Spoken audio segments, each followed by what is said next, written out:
On December 30th, 1999, a Thursday, Ashley Freeman and her friend Loria Bible mysteriously disappeared. On that day, which marked Ashley's 16th birthday, Loria was spending the night at the Freeman house.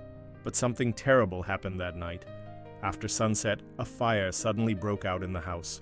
The flames completely destroyed the building, and the two girls, Ashley and Loria, vanished without a trace. Police had no clues whatsoever that could explain their disappearance or indicate their possible whereabouts. Only 20 years of painstaking investigation later, in the year 2020, law enforcement officially closed the case, one of the strangest and most inexplicable cases of missing teenagers in the region's history. To miss nothing and understand what really happened, we recommend watching this video until the end. The incident occurred in eastern Oklahoma during Christmas holidays. 16-year-old Loria Bible spent nearly all her free time with her close friend Ashley at the latter's suburban home. An important event was approaching, Ashley's birthday, but she showed unusual indifference towards it. This behavior worried Loria, who tried her best to support her friend. Everything changed after Ashley's brother Shane passed away. Almost a year earlier, the girl experienced a tremendous loss, after which she noticeably changed. Coping with such a blow was incredibly difficult. From childhood, the girls were inseparable. Their houses were even located next door, directly opposite each other. However, in 1995, when Ashley was in 6th grade, her family moved about 30 kilometers from their previous home. The distance, however, did not become an obstacle. They maintained a close bond. Loria was slightly older and already had her driver's license, so she often traveled by her own car. Ashley also dreamed of getting her license, and upon reaching adulthood, this dream was about to come true. While working at a store, the girl managed to save around $4,000. She planned to take driving exams at a driving school the day after her birthday. Loria and Ashley loved spending time together, doing makeup, manicures, visiting each other's homes. Both led active lifestyles. Ashley played on the school basketball team while Loria was among the top students at her school. At home, she often told her parents about training sessions and football matches. Ashley, meanwhile, was interested in men's sports and even tried hunting. When she turned 13, she took her first shot, though her father assisted her, making a precise shot from a distance of 100 meters. December 30th, 1999, Ashley's birthday, had arrived. However, the girl showed no desire to celebrate it. The day was no different from any regular weekday. All morning and afternoon, Ashley spent time with Loria and her mother, Katie. By evening, the girls felt like going out into town. They decided to go shopping. They returned home in the dark, and none of them wanted the evening to end. Therefore, the other girls decided to stay overnight at Ashley's family house in the countryside. Throughout the evening, the adults and Loria watched television. Around 10:30 p.m., Loria's boyfriend, Jeremy Horse, stopped by. He brought some sports-related gifts, chatted briefly, and then left soon after. After that, the birthday celebration began, but instead of joy and fun, it became the beginning of a terrible tragedy for one of the families.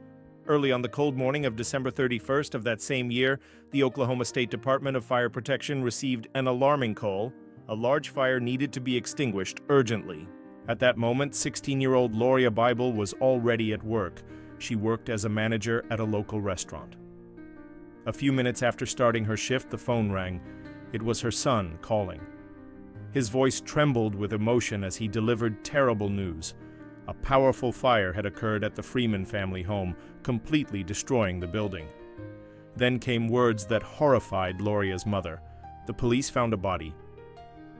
Without losing a minute, Lorraine and her husband dropped everything and rushed to their neighbor's house. When they arrived at the scene, the fire had already been contained, and the area was cordoned off with police tape. Loria's parents were under severe stress. They understood that one body had been found inside the house but didn't know whose it was. The fear that it might be their daughter tormented them endlessly. However, Craig County Sheriff's deputies were reluctant to share information or answer questions.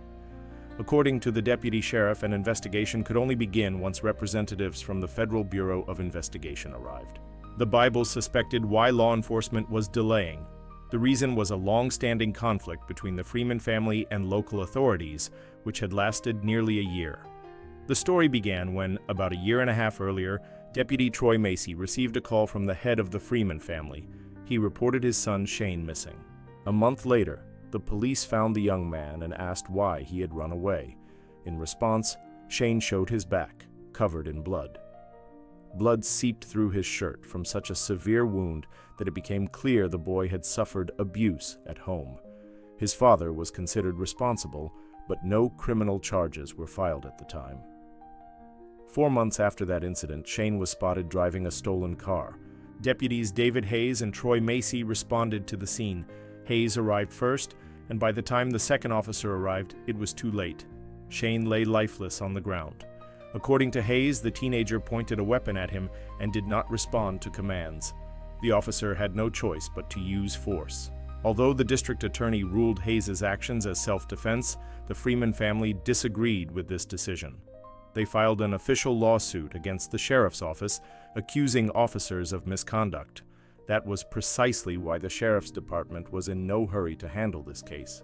When Steve Nattar, an FBI agent assigned to the investigation, arrived at the scene, Loria's parents anxiously awaited the results of the inspection. In one of the bedrooms, the investigator discovered the remains of one body. According to expert conclusions, it belonged to an adult woman. She had been lying on a waterbed which burst during the fire and partially helped extinguish the flames. Unfortunately, it wasn't enough to save her life. Most likely, it was Katie Freeman.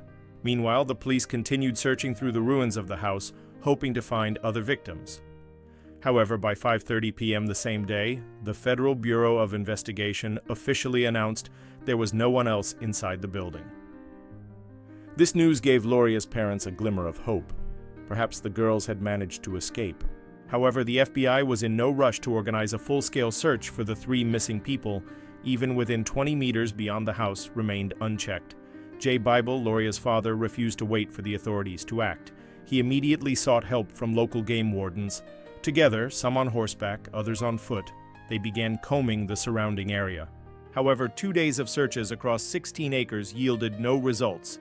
No traces, no clues, no signs of movement, nothing. Only afterward did the FBI organize additional efforts, which also ended without success. Late in the evening, Agent Signatura called the Bible family to the sheriff's office and asked numerous questions. The FBI aimed to thoroughly examine the biographies of the missing individuals to consider all possible versions of what had happened. Lorraine mentioned that Ashley might have used illegal substances. This fact raised suspicion with the investigator. Perhaps the tragedy had not been accidental. For the Bibles, their neighbors' personal problems were irrelevant. They had one question in mind: what specific steps were the authorities planning to take in order to find their daughter? On the morning following the fire, Agent Nattar reported new details of the investigation. It was revealed that Katie Freeman had suffered a gunshot wound, which ultimately caused her death. Moreover, she had died before the fire even began. In addition, it was determined that the fire had not been accidental. It had been deliberately set. These new pieces of evidence pointed directly at Dan Freeman as the main suspect in the incident. The Bible family also learned from local residents that Dan had been seen in a white pickup truck together with the missing girls. This information only added to their fear and suspicion. Rumors began circulating around town. Allegedly, Dan had lost control, kidnapped the girls, and was only willing to return them in exchange for a police officer, Deputy David Hayes. Meanwhile, Lorraine and Jay Bible decided to personally inspect the ruined house in hopes of finding something the authorities might have missed. What they discovered shook them to the core. Unexpectedly, among the ruins, they stumbled upon a second body, one that law enforcement officers had completely overlooked. According to preliminary expert assessment, this was Dan Freeman. Already exhausted by anxiety and grief, Loria's parents now lost all hope entirely. It became clear: a true tragedy had occurred. It was nearly impossible to understand how professional investigators, sheriff's deputies, and FBI agents could have missed a human body amidst the chaos and debris. One thought remained: somewhere in that wreckage, the girls might still be. Lorraine immediately called 911 to report the horrifying discovery. Deputy Sheriff Troy Macy arrived at the scene.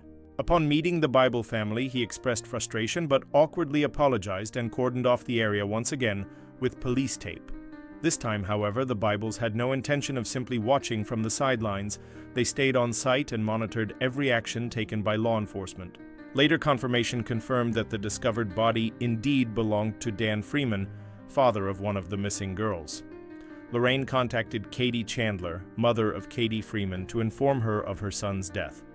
She remained convinced that the entire tragic series of events involving their families stemmed from the Sheriff A.S. office. In an attempt to dispel suspicions and end the long-standing feud between the families, Deputy David Hayes took a polygraph test to prove he never intended harm to any member of the Freeman family. The results showed he was telling the truth. Police also conducted additional checks on other Sheriff Department officers involved in the case. None were found connected to the start of the fire. Continuing to analyze all possible scenarios, Lorraine Bible considered another explanation for what had happened. It was known that the Freeman family had been collecting money for a lawyer in order to file a lawsuit. There had been about a week left before the deadline, but they were short approximately $5,000. If Dan had decided to make money quickly through illegal means, one deal may have gone terribly wrong. However, despite all assumptions, one thing was clear. The house needed to be searched thoroughly once more to confirm there was no one else inside. Investigators, relatives, and friends of the missing girls joined forces and carefully combed through the rubble, but found nothing new. The Bibles also knew Ashley kept her savings in the freezer. They were meant for buying a car. Now the freezer was empty, and the girl herself was gone. Law enforcement officials were left with two theories. Either unknown third parties were involved in the crime, or the girls themselves were somehow implicated. Since Dan had never been accused of abusing his family before, investigators considered the possibility that Ashley herself could have been a victim. If her father had attacked her, she might have acted in self-defense. For example, during an argument between Dan and Katie, the man might have turned violent, and Ashley tried to protect her mother by pointing a weapon at her father. But this remained only a theory, unsupported by any evidence. A thorough inspection of the house yielded no answers. To increase the chances of solving the case, Lorraine and Jay Bible spread the word about their daughter's disappearance among friends, acquaintances, and classmates, asking everyone to help in any way they could. More than 500 people responded and joined the search. Step by step, they combed through the surrounding areas, hoping to find any clue. But despite massive efforts, there were no results. The investigation hit a dead end. Only on January 7, 2001, a memorial service was held in honor of Katie and Dan Freeman. Although the girls had still not been found, about 400 people came to say their final goodbyes. A real breakthrough in the case occurred only 18 months after the girls' disappearance. Police received a tip suggesting the involvement of the Glover family, previously convicted for criminal offenses, in the abduction of the two teenagers. According to informant reports, Ashley and Loria had been seen at a New Year's Eve party at the Glovers' home. This was supported by testimony from an inmate at the county jail who claimed to have seen video footage of that evening showing both girls. This lead became the only one resembling the truth since their disappearance. Early in the morning, a group of officers arrived at the residence of possible suspects. Loria's parents came with them, hoping to personally participate in inspecting the surrounding area. To assist with the search, investigators brought in trained police dogs. However, the only thing they managed to uncover were items related to illegal drug production, equipment, chemicals, and other materials that carried serious criminal penalties. Not a single clue pointing to the girls was found. The only suspicious item discovered was a biological fluid stain left on the carpet. Police collected the sample as potential evidence. The reddish marks could have been blood, so they were sent to the lab for analysis. Unfortunately, the test results took nearly a year. When they finally arrived, it turned out the sample did not belong to either of the missing girls. Meanwhile, the parents of Loria and Ashley created an online community that united thousands of people. During the project's run, they managed to raise $50,000, intended as a reward for any information regarding the fate of the teenagers. This sparked a new wave of tips, including numerous claims from witnesses who insisted they had seen Ashley and Loria alive in Mexico, in Florida, and even in other countries. The case gained widespread public attention and became one of the most discussed in the state of Oklahoma. Every new hint or lead was immediately covered by journalists. Loria's mother drove nearly 200,000 kilometers across several U.S. states, desperately searching for answers. Sometime after a series of fruitless searches, law enforcement began rechecking all crimes committed during the same period in the area where the girls disappeared, and it was possibly then that they encountered someone who might have known the truth. Agent Nater and Sheriff Jimmy Satter traveled to Texas to question a death row inmate. After more than 5 hours of conversation, the man finally confessed. He claimed he was involved in the disappearance of the girls. He led the investigators to a river along the border between Oklahoma and Texas, where, according to him, he had left the bodies. On site, a bone was found, but forensic analysis showed it belonged to an animal, not a human. Doubts about the credibility of his statements quickly grew. Later, it became known that this prisoner, previously convicted for fraud, had simply used the situation to draw attention to himself. A full 5 years passed since the tragedy involving the Bible and Freeman families before a truly significant lead finally emerged. In 2005, Agent Natter received a message from the sheriff of Craig County. It concerned a resident of Oklahoma named Jeremy Jones, who preliminary data suggested might be connected to the disappearance of the two teenagers. Jeremy Jones, a 30-year-old man suffering from drug addiction, had already been sentenced to death for murdering a young woman. His record also included an arrest for public intoxication that occurred on December 30th, 1999, just 15 kilometers away from the last known location of Ashley. Agent Natar and Sheriff Satter traveled to Alabama to interrogate the suspect. The process lasted 2 days. On the first day, Jones categorically denied any involvement in the case. But by the second evening, he unexpectedly changed his story completely. According to him, everything began early in the morning of December 30th, 1999. He went to Dan Freeman to collect a large debt. When Freeman failed to meet the terms, Jones killed him, and then his wife Katie as well. After that, he set the house on fire to cover up the crime. But before doing so, he accidentally discovered 2 witnesses inside the house, Ashley and Loria. The criminal gave a detailed description of the route he took to an old mine near the town of Galena. There he threw one girl down first, then the second. Afterward, he got heavily intoxicated. Around 4 o'clock in the morning the same day, 40 kilometers from that town, he was arrested for drunk, disorderly conduct. To locate the bodies, all available police forces were mobilized. A 2-day expedition was conducted in the mine, which many hoped would become the final stage of the investigation. For the first time in many years, the Bible family felt a sense of confidence. It seemed the authorities had finally found the right lead. They had manpower, equipment, experienced specialists, and precise directions from the suspect.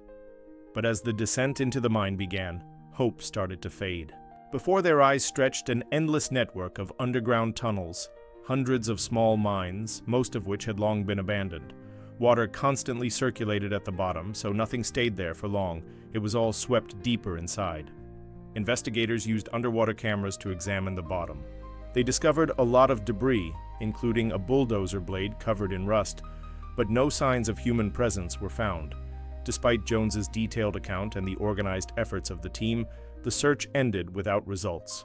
Later, realizing that no physical evidence had been found, Jones retracted his confession and declared everything a fabrication. Investigators compared the timeline of the girl's disappearance with the prisoner's statements. A question arose. Was Jones actually able to do everything he claimed? He was arrested at 4 in the morning. To retrace the route he described, an agent needed at least an hour. Yet Jones himself claimed he left the Freeman house at 3 a.m., just 60 minutes before being detained. Could he have possibly driven the girls to the mine, disposed of them, returned home, destroyed the evidence, and set the fire, all within such a short time? The answer remained unclear. According to Agent Natar, the hardest moment in an investigator's work is when they have to take away hope from parents who until the very end believe they will be able to say goodbye to their children.